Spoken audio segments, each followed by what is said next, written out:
الشیطان الرجیم بسم اللہ الرحمن الرحیم الأخلاء يومئذ بعضهم لبعض عدو إلا المتقين صدق اللہ العظیم غوث اعظم بمنے بے سر و ساما مددے قبلہ دی مددے کعبہ ایمان مددے ارے کرم تشت منے عینی را اے خدا جو خدا بینو خدا دا مددے بگرداب بلا افتاد کشتی ضعیفانو شکستارا تو کشتی بحق کے خواجہ عثمان ہارون مدد کن مدد کن مدد کن یا معین الدین چشتی منبر پر رونق لائق سلطنت برادر ذی وقار نبیرہ شیخ عرب و عجم حضرت علامہ غلام ربانی صاحب قبلہ متزل لہ العالی برادر ذی وقار حضرت پیر سید بچی الدین صاحب قبلہ قادری برکاتی وہ جمیع عرش مقام سادات کرام علماء ذوی الاحترام حاضرین محفل پردہ نشین ماں اور بہنوں السلام علیکم ورحمۃ اللہ وبرکاتہ۔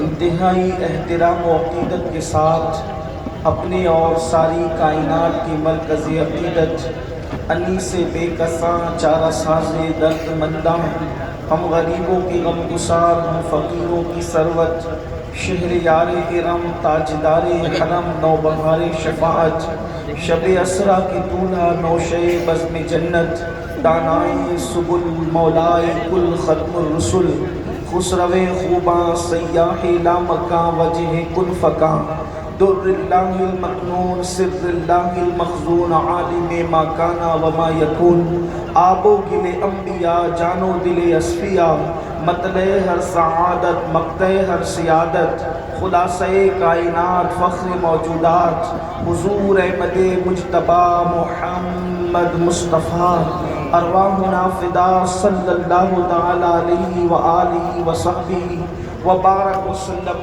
کی بارگاہ بے کس پناہ میں جس طریقے سے پڑھاؤں بلند آواز سے میرے ساتھ مل کر پڑھیں الصلاۃ والسلام علیک یا رسول اللہ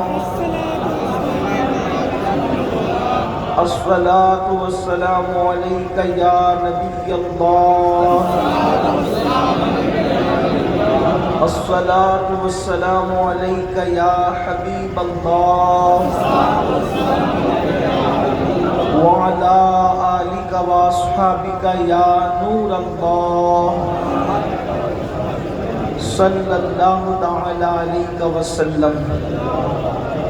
نبی سرور ہر رسول و ولی ہے، نبی سرور ہر رسول و ولی ہے، نبی رازدار معلا حلی ہے بیتاب جس کے لیے عرش اعظم ہے بیتاب جس کے لیے عرش اعظم وہ اس راہ روے لامکاں کی گلی ہے یا رسول اللہ تیرے در کا درباں ہے جبریل اعظم تیرے در کا درباں ہے جبریل اعظم تیرا مدح خواہ ہر رسول و ولی ہے تمنا ہے فرمائیں یہ روز محشر تمنا ہے فرمائیں یہ روز محشر یہ تیری رہائی کی چٹھی ملی ہے اور تیرے چاروں ہمدم ہے یک جان یک دل تیرے چاروں ہمدم ہے یک جان یک دل ابو بکر فاروق و عثمان علی ہے ابو بکر فاروق و عثمان علی ہے اور شفاعت کرے حشر میں جو رضا کی شفاعت کرے حشر میں جو ہماری سوا تیرے کس کو یہ قدرت ملی ہے۔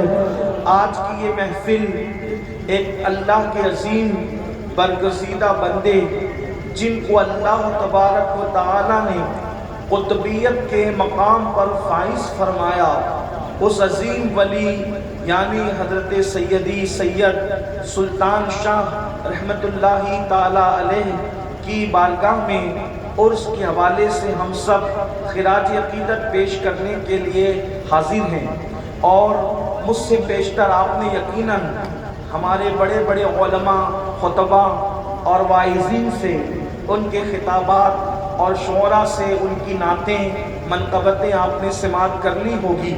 تھوڑی دیر کے لیے میں بھی آپ کے سامنے حاضر ہوں۔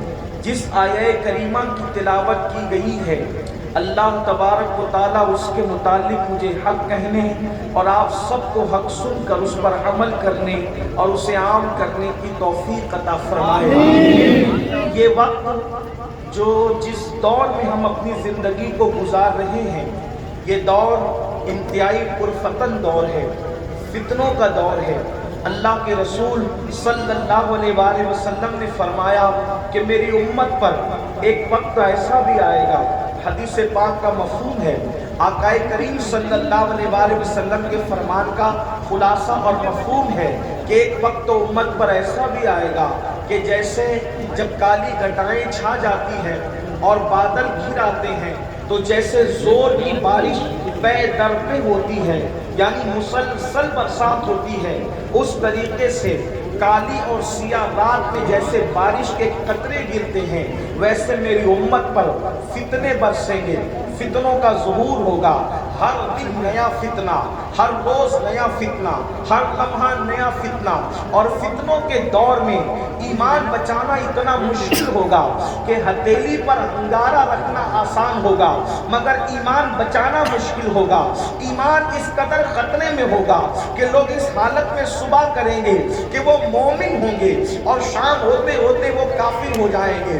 اس حال میں لوگ شام کریں گے کہ وہ مومن ہوں گے اور صبح ہوتے ہوتے وہ کافر ہو جائیں گے۔ یعنی کہ فتنوں کے ظہور نے، فتنوں کی رساکشی نے انسان کو تباہی کے دہانے پر پہنچایا ہوگا، انسان کو بربادی کے دہانے پر پہنچایا ہوگا۔ قریب قیامت یہ بھی ہوگا، لوگ اپنے بزرگوں پہ لعن طعن کریں گے، لوگ اپنے بڑوں کی برائیاں کریں گے، اور یہاں تک فرمایا اللہ اکبر کہ تمہارے درمیان باتیں کرنے والے ایسی نئی نئی باتیں کریں گے کہ جو نہ تم نے سنی ہوگی نہ تمہارے باپ داداؤں نے سنی ہوگی۔ اللہ اکبر۔ اسی دور کے اندر ہم اپنی زندگی کو گزار رہے ہیں۔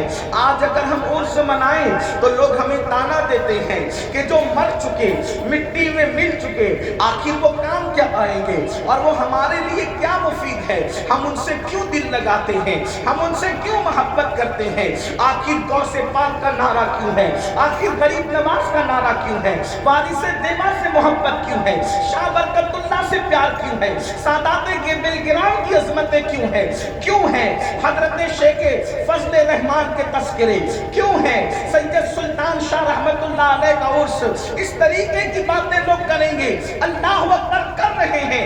ایسے میں ہمارا ایک نوجوان جو بہت پڑھا لکھا نہیں ہے وہ پریشان ہوتا ہے کہ آخر ولی کیوں کیسے کام آ سکتے ہیں، قیامت کے دن تو کوئی کام نہیں آئے گا، پھر ولی کیسے کام آ سکتے ہیں، جو خود قبر میں چلا گیا وہ ہماری مدد کیسے کر سکتا ہے، وہ ہماری امداد کیسے کر سکتا ہے۔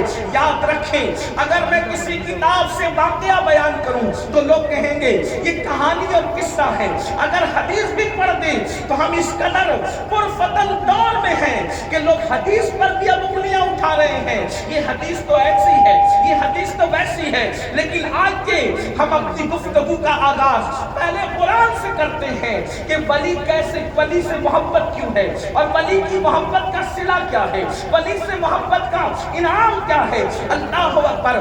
آئیے پہلے میں آپ کے سامنے ایک بات رکھوں، قرآن کہتا ہے اب قرآن کی بات سنو، قرآن کی آیت پر کوئی انگلی نہیں اٹھا سکتا اور جو انگلی اٹھائے گا وہ مومن نہیں ہو سکتا، اس لیے کہ قرآن کے حرف پہچانا ہر مسلمان کے لیے ضروری ہے۔ اور ایک بات آپ کو بتاؤں، یہی تو قرآن کا معجزہ ہے کہ دنیا میں جتنی کتابیں آئیں سب کے سب بدل دی گئی، لیکن واللہ قرآن کا ایک حرف بھی بدلا نہ جا سکا۔ اللہ اکبر۔ یہ قرآن کی حقانیت کی زندہ دلیل ہے۔ قرآن کو بدلنے والے خود گمنام ہو گئے، مگر کل بھی قرآن موجود تھا، آج بھی قرآن موجود ہے، قیامت تک قرآن موجود رہے۔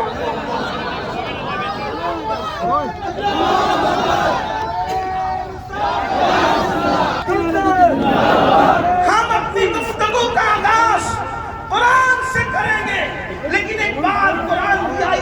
کر دوں، آج قرآن کے کچھ دشمن ایسے پیدا ہو گئے کہ وہ قرآن کو آگ لگانے کی کوشش کر رہے ہیں، ہمارے دلوں کو دکھانے کی کوشش کر رہے ہیں۔ سن لو، جب یزید میدان میں آیا قرآن کو بدلنے کے لیے تو علی کا بیٹا حسین پورا گھر لٹا کر اللہ کا قرآن بچا گیا، اور نیزے پہ چڑھ کے سر حسین نے قرآن سنا کر یہ بتا دیا جسم سے رشتہ تو کٹ سکتا ہے مگر قرآن سے رشتہ نہیں کٹ سکتا۔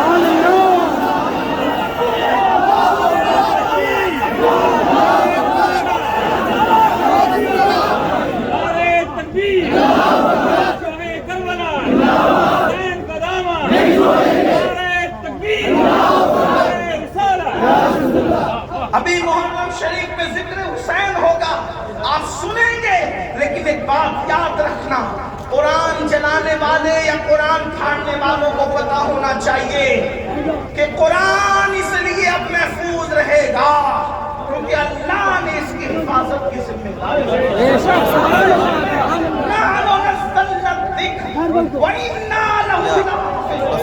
اس ذکر کو ہم نے نازل کیا اور ہم ہی اس کی حفاظت۔ بہرحال قرآن میں لوگ کہتے ہیں قرآن میں ولی کا ذکر کہاں ہے؟ پہلی بات تو یہ کہنا کہ قرآن میں اولیاء کا ذکر کہاں ہے، یہ جہالت ہے، کیونکہ قرآن کہہ چکا وَلَا رَطْبٍ وَلَا يَابِسٍ إِلَّا فِي كِتَابٍ مُبِينٍ، کہ ہم نے ہر رطب و یابس کو قرآن میں بیان کر دیا۔ جب اللہ کہتا میں نے سب بیان کر دیا تو پھر یہ کہنا کہ دیکھیے توجہ کرنا، کس قدر جہالت ہے لوگوں کی کہ اولیاء کا ذکر قرآن میں نہیں۔ اللہ کہے کہ ہم نے سب بیان کر دیا اور ملا کہہ رہا ہے کہ یہ قرآن میں نہیں، وہ قرآن میں نہیں، تو اللہ کی مانے کہ ملا کی مانے؟ کیونکہ اللہ کہہ رہا ہے کہ میں نے سب بیان کر دیا۔ البتہ یہ ضرور ہے کہ اگر کسی کو نظر نہیں آتا تو اس کو یہ کہنا چاہیے کہ مجھے نظر نہیں آتا، یہ نہیں کہنا چاہیے کہ قرآن میں نہیں ہے، اس لیے کہ اللہ نے کہہ دیا ہم نے قرآن میں سب بیان کر دیا، قرآن میں سب بیان کر دیا، تو سب بیان کر دیا۔ تمہیں نظر نہیں آتا، یہ تمہاری نظر کی کوتاہی ہے، یہ تمہارے نظر کا قصور ہے، یہ تمہارے نظر کا جرم ہے، لیکن آئیے کسی کو میں کوسنے نہیں آیا، اپنی بات کروں کہ قرآن میں اولیاء کی شان کہاں ہے اور ولی کو ماننے کا فائدہ کہاں ہے۔ تو میں نے آیہ کریمہ تلاوت کی، میری قوم کے جوانوں قرآن کے لہجے میں سنو، اللہ ارشاد فرماتا ہے الأخلاء یومئذ بعضهم لبعض عدو، کہ قیامت کا دن ہوگا، قیامت کا دن ہوگا، جتنے تمہارے دوست ہوں گے وہ سب تمہارے دشمن ہو جائیں گے۔ کون دشمن ہوگا؟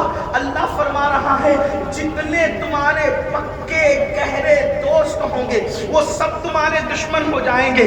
اخلا، یہاں علماء موجود ہیں، علماء کرام کی بڑی تعداد یہاں موجود ہے، اور وہ علمی گھرانہ جسے شیخ العرب و عجم کا گھرانہ کہتے ہیں، وہ علمی گھرانہ اللہ اکبر جسے اپنے وقت کے اللہ اویس زمان سیدنا فضل رحمان گنج مراد آبادی کا گھرانہ کہتے ہیں، اللہ جس گھرانے پر جا کر کے اللہ بہت سارے لوگوں نے اپنے آپ کو مستلب بنایا ہے، معتبر بنایا ہے، اللہ اکبر، اس گھرانے کے چشم چراغ بھی یہاں موجود ہے۔ اس لیے میں ذمہ داری کے ساتھ عرض کروں اللہ اکبر، اخلا یہ جمع ہے خلیل کی، اور خلیل کا مطلب ہوتا ہے گہرا دوست، پکا دوست۔ اب آپ کو بتاؤں خلیل کا مطلب اگر بیان کرنا ہو تو یوں کہیں کہ دوست پر جو اپنے آپ کو قربان کر دے اسے خلیل کہتے ہیں۔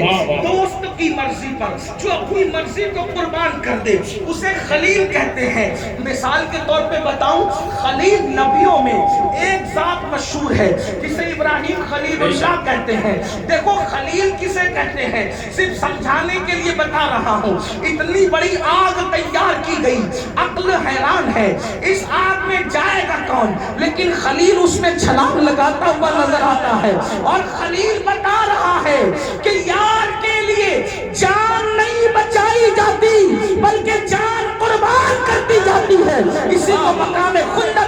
ہیں، اقبال یہاں کہتے ہیں بے خطر کود پڑا آتش نمرود پہ عشق، عقل ہے محو تماشائے لبے بام، ابھی جان دے دی یار کے لیے۔ دوسری منزل دیکھیں، خواب میں کہا اکلوتے بیٹے کو ذبح کر، تو خلیل نے یہ نہ دیکھا کہ خواب ہے، اکلوتے خوبصورت بیٹے کی گردن پر چھری رکھ کے بتا دیا بیٹا عزیز نہیں ہے یار ہے۔ نعرہ تکبیر، نعرہ رسالت، نعرہ رسالت۔ خلیل جان دی، بیٹا قربان کیا۔ یہ اور بات ہے کہ فدیہ ہو گیا، شہزادہ بچ گیا۔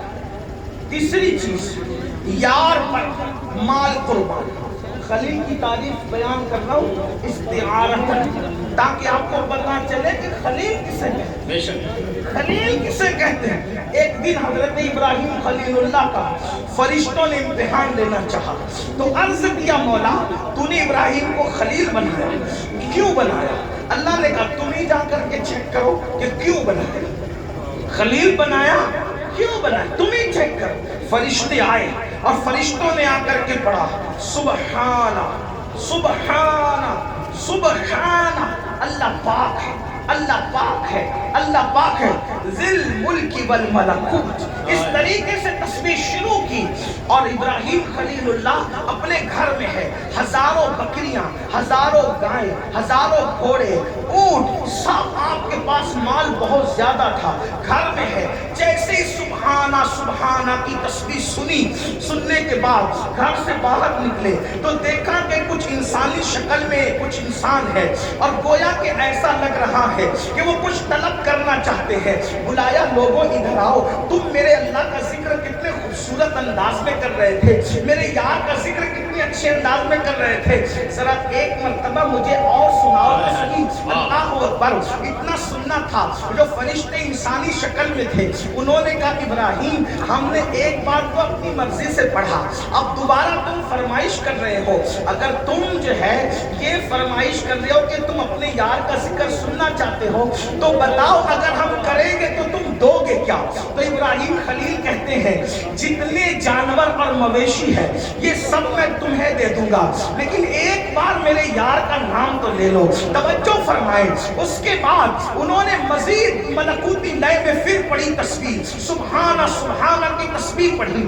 تو دوبارہ آنکھ میں آنسو آ گئے کہ ایک بار یار کا ذکر پھر کر دو۔ تو فرشتے جو انسانی شکل میں تھے انہوں نے کہا ابراہیم ایک مرتبہ میں تو سارا مال دے دیا، اب کیا دو گے؟ تو کہا یہ مکان، یہ اولاد، یہ سب کچھ میں نے غلام سب تمہیں دے دیا، لیکن ایک بار یار کا ذکر کرو۔ اللہ اکبر۔ پھر اس کے بعد انہوں نے مزید ملکوتی لب و لہجے میں پڑھا، تو پھر آنکھ میں آنسو آئے خدا کے ذکر کے حوالے سے، عشق اللہ اکبر دل میں ٹھاٹے مارنے لگا۔ تو پھر سننے کے بعد کہا ایک بار اور تو کرو، اے کرنے والوں میرے یار کا ذکر ایک بار اور تو کرو نا۔ تب فرشتے جو انسانی شکل میں تھے کہنے لگے ابراہیم پہلے مال دے دیا اور اب آل اولاد اور جو ہے وہ سارے جو ہے وہ غلام اور کنیز ہمارے حوالے کر دیا، اب کیا بچا؟ یار کا ذکر کریں گے تو دو گے کیا؟ تو خلیل اللہ کہتے ہیں ان جانوروں کو سنبھالنے کے لیے کسی دانا کی ضرورت پڑے گی، اگر یار کا ذکر کرو گے تو اپنے آپ کو بھی تمہیں دے۔ سبحان اللہ، سبحان اللہ، نعرہ تکبیر، نعرہ رسالت۔ حضور سید امین القادری صاحب قبلہ، حضور مفتی غلام ربانی میاں صاحب قبلہ، نعرہ تکبیر، نعرہ رسالت۔ اسے کہتے ہیں خلیل، مطلب کیا نکلا؟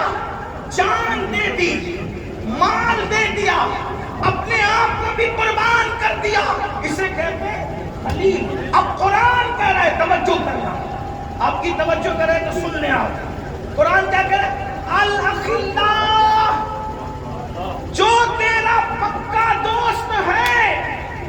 آج تو دوست ہی نہیں ملتے، پکا دوست کہاں تلاش؟ اسی نے کہنے والے نے کہا ہے شریک جشن ہزار ہے، شریک غم کوئی نہیں، حسین آج بھی تنہا ہے کربلا کی طرح. چائے پینے والے، بسکٹ کھانے والے، ہوٹلوں پہ بیٹھنے والے، پارٹی کرنے والے دوست تو بہت ملتے ہیں، جو دل لگانے والے دوست ہیں وہ نہیں ملتے.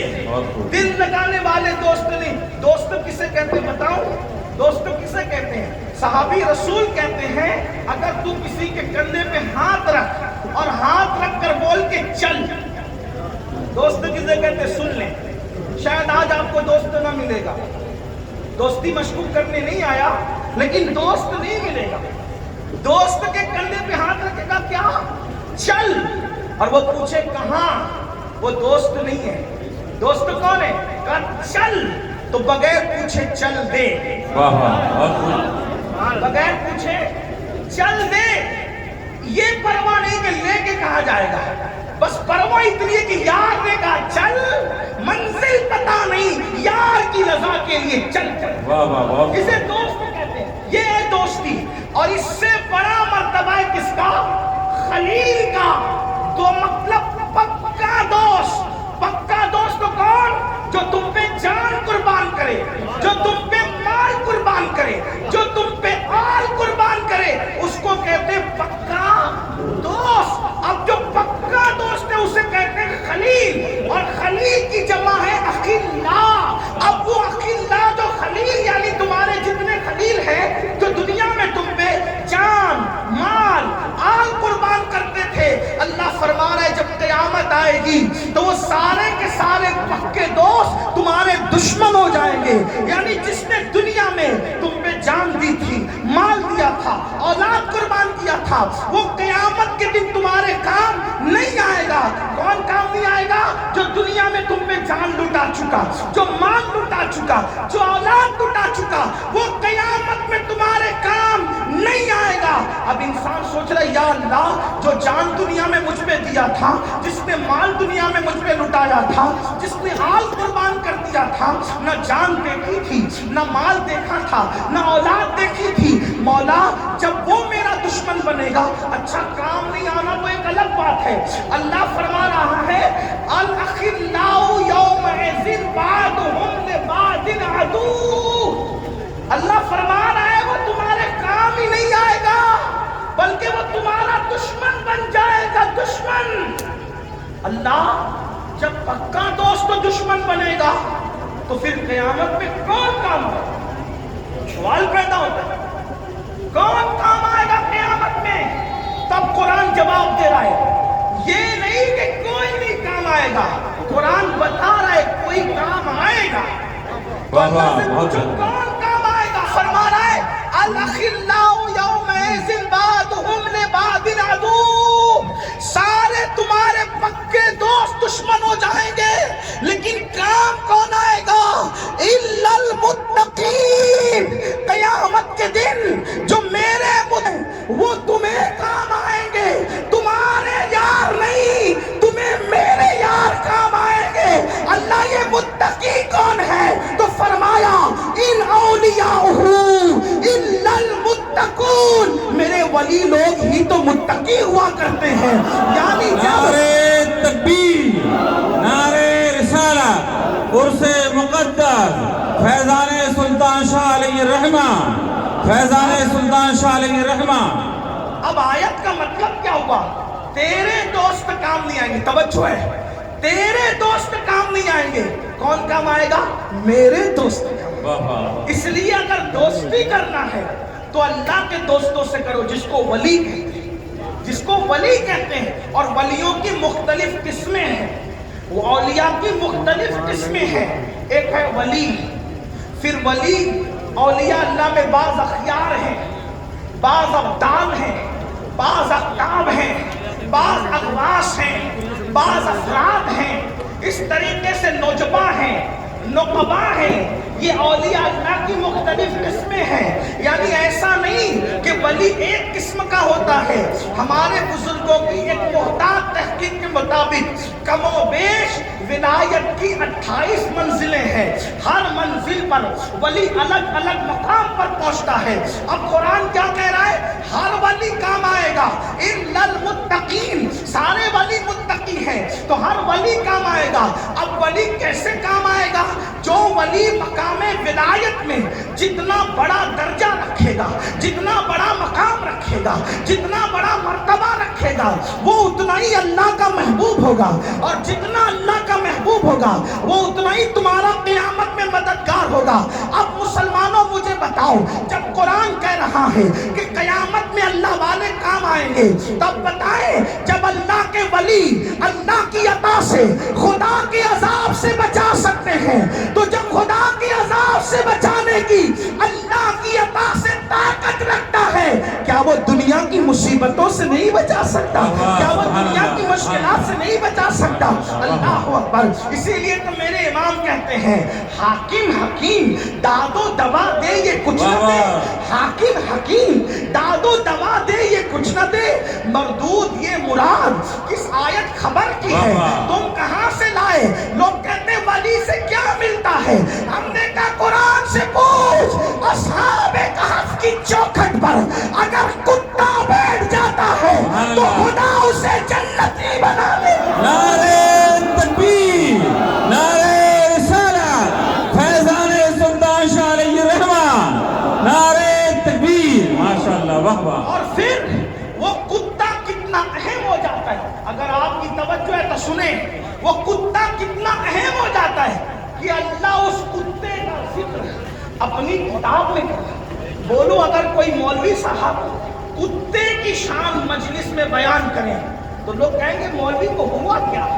کتا بھی کوئی عنوان ہے، کتا بھی کوئی عنوان ہے، کتے میں بھی تقریر ہو سکتی ہے، لیکن مسلمانوں سمجھو اللہ اکبر، اور کتوں کا ذکر کرے تو ذکر کرنے والوں کو لوگ پسند نہ کرے، لیکن اگر کتا ولی سے نسبت رکھے تو اس کا ذکر مولوی کرے نہ کرے مولا کرتا نظر آئے۔ بہت بہترین، واہ واہ، سبحان اللہ، سبحان اللہ، کوئی بیان کر ماشاء رہا ہے، اللہ۔ اس کے بیٹھنے کو بھی بیان کر رہا ہے، اس کی اداؤں کو بھی بیان کر رہا ہے، اور پھر شان کیا؟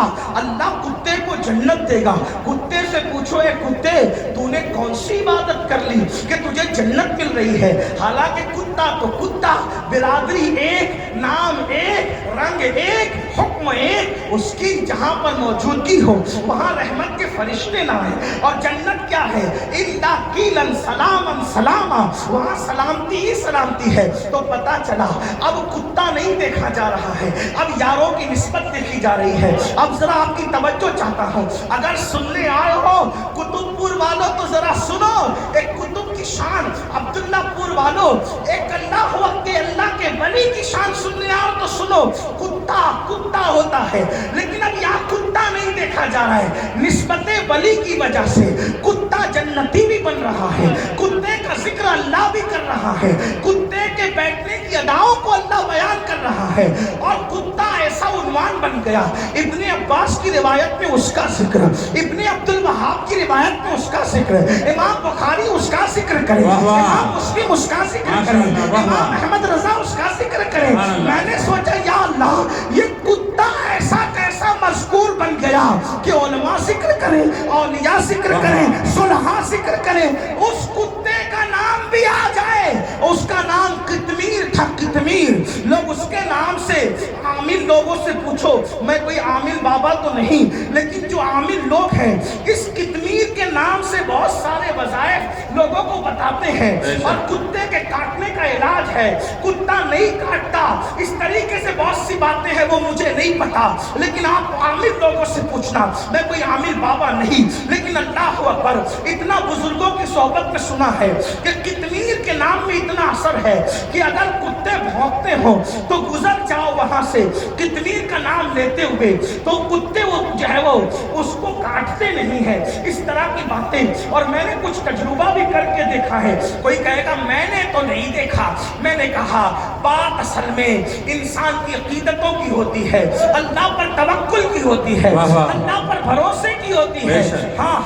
کچھ لوگوں نے آپ کو میں جو ہے وہ غلط جملے بول کر کے مس ڈیفائن نہیں کرنا چاہتا، لیکن ایک بات ہے، کچھ لوگ کہتے ہیں یہ ولی کے نام میں کیا اثر ہے، ولی کے تو کچھ ہمارے علماء بڑے ذہین گزرے ہیں، ابھی بھی ہیں، ہماری جماعت کے بہت بڑے عالم گزرے ہیں، حکیم الامت حضرت علامہ مفتی احمد یار خان نعیمی رحمۃ اللہ علیہ، بڑے ذہین تھے، حاضر دماغ کے حاضر۔ ایک بار ان کے پاس ایک مولوی آیا اور آ کر کہنے لگا تم کہتے ہو یا غوث یا خواجہ، ان ناموں میں کوئی تاثیر ہو سکتی ہے؟ کیا تاثیر ہے اس میں؟ ابو بکر، علی، یا علی اور یہ اور وہ اور وہ اور وہ، ان ناموں میں کوئی تاثیر ہو سکتی ہے؟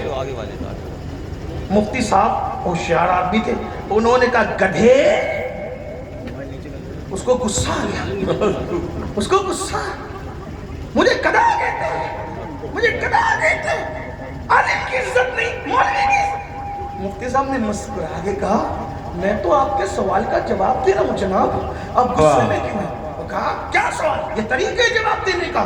کہا تو نے کہا یا غوث یا خواجہ، علی، نبی، ابو بکر، ان ناموں کے اندر کوئی تاثیر نہیں، تو میں نے تیرے سامنے صرف گدھے کا نام لیا، تو گدھے کے نام میں کتنی تاثیر ہے کہ تو نارمل تھا غصے میں آ گیا۔ ارے نادان، جب ذلیل مخلوق کے نام میں اتنا تاثیر ہے تو مقبول بندوں کے نام میں کتنی تاثیر؟ نعرہ تکبیر، فیضان غوث اعظم، فیضان غری نواز، فیضان مخدوم اشرف۔ بھئی تاثیر تو تاثیر ہوتی ہے نا، تاثیر ہے۔ بولو نارمل آدمی غصے میں آیا کہ نہیں گدھے کا نام سن کے؟ تو پتا چلا جو نارمل تھا گدھے کے نام سے غصے میں آ گیا، تو گدھا تو نام ہی ہے نا، تاثیر ہوئی کہ نہیں ہوئی؟ ہوئی نا، تو تاثیر تو ہوتی ہے نا، تو یہ بات ہے۔ تو بہرحال میں اس طرح کی بات کرنے کا عادی نہیں، لیکن میں نے بات آئی تو عرض کر دیا، اب میں چاہتا ہوں کہ دلیل سے بات کی جائے۔ تو عرض کیا کر رہا تھا؟ اللہ اکبر، وہ ولی کا، وہ کتے کا نام ولی لوگ لے رہے ہیں، اس کتے کا نام ابن عباس تفسیر میں ذکر کر رہے ہیں، بلکہ ابن عباس تو اپنی جگہ رسول اللہ نے بھی اس کا ذکر فرمایا۔ ارے جب اللہ نے فرمایا تو پھر کون رک سکتا ہے؟ لیکن میں پوچھتا ہوں، او کتے تو کتا ہے، لیکن تو اتنا مذکور کیسے ہو گیا؟ تو گویا کہ ہمیں جواب مل رہا ہے، کتا کتا ہی ہے، لیکن نسبت ہو گئی ہے اللہ کے دوستوں سے، تو قرآن بھی بیان کر رہا ہے، حدیث بھی بیان کر رہی ہے۔ اب آپ سے پوچھنا چاہتا ہوں، لیکن وہ اصحاب کہف کون ہے؟ اب ذرا اس پر تھوڑی توجہ، وہ اصحاب کہف کون ہے؟ وہ آل رسول نہیں ہے، اصحاب کہف یعنی سید الانبیاء کی اولاد میں سے، رسول اللہ کی اولاد میں سے نہیں ہے، عیسیٰ علیہ السلام کی اولاد میں سے نہیں ہے، وہ حضرت عیسیٰ کے امتی ہے۔ ذرا توجہ کرنا، خاص بات اگر آپ کے دماغ میں آئے تو مطلب میرا آنا کامیاب ہو گیا اور رات کے اتنے دیر تک آپ کا بیٹھنا کامیاب ہو گیا۔ ماں اور بہنوں کی بھی توجہ چاہتا ہوں، ولیوں کا کوئی تمہیں غدار بنانے آئے، تمہارے بچوں کو غدار بنانے آئے تو قرآن کی آیت کو ذہن میں رکھنا، تفاسیر کے حوالے ذہن میں رکھنا۔ اللہ اکبر، اندازہ تو کریں اصحاب کہف کون تھے؟ وہ نوجوان تھے، ان کی تعداد چند تھی، اگر وہ 4 تھے تو قرآن کہتا ہے 5واں ان کا کتا تھا، اگر وہ 6 تھے تو چھٹا، اگر وہ 6 تھے تو 7واں ان کا کتا تھا۔ بہرحال لوگ ان کی تعداد میں اختلاف کرتے رہیں گے، ہمیں تعداد سے غرض نہیں، لیکن وہ چند نوجوان تھے، وہ چند نوجوان تھے، وہ اپنا ایمان، توجہ کرنا، وہ اپنا ایمان بچانے کے لیے ایک غار میں جا کر کے چھپ گئے تھے، اپنا ایمان بچانے کے لیے ایک غار میں چھپ گئے تھے۔ تو ان ولیوں کی یہ شان ہو گئی، کتا ان کی چوکھٹ پہ بیٹھا تو خدا نے اس کتے کو بھی جنتی بنایا، ان کی شان بیان کی، لیکن وہ اولاد عیسیٰ نہ تھے، وہ اولاد مصطفیٰ نہ تھے۔ اب اندازہ کریں، جو اپنا ایمان بچانے کے لیے غار میں چھپ جائے تو ان کی یہ شان ہو، ان کی یہ شان ہو کہ ان کی چوکھٹ پہ بیٹھنے والا کتا بھی جنتی ہو رہا ہے، تو وہ امام حسین جو نے اپنا ایمان نہیں قیامت تک کے دین کو محفوظ کرنے۔ نعرہ تکبیر، نعرہ رسالت، شہیدان کرب و بلا، نعرہ تکبیر۔ قیامت تک دین محفوظ کرنے کے لیے غار میں نہیں چھپا، میدان میں آ کے بچہ قربان کر گیا۔ اس حسین کی شان کیا ہوگی اور ان حسینیوں کی شان کیا؟ جس غریب